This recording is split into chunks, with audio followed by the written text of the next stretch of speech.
Hey you, and welcome to this video where I will help you out how to convert from a HTML aka website to a PDF. And this is a very nice tool, ilovepdf.com, that can help you out with this. So what we're gonna do now is we go to a website, let's say this website right here. I click here on the HTML and then do Ctrl+C. Then we go to here and click on Add HTML, and then we click here on Ctrl+V, and right now we click on Add.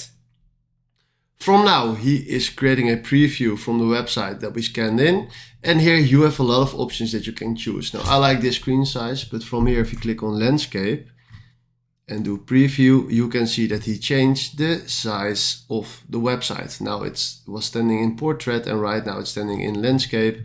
I don't like this one, so we do portrait and then we do preview again, and then he is giving us the previous style, so like this. I like this one in a PDF. So what we're gonna do now is we do convert to PDF.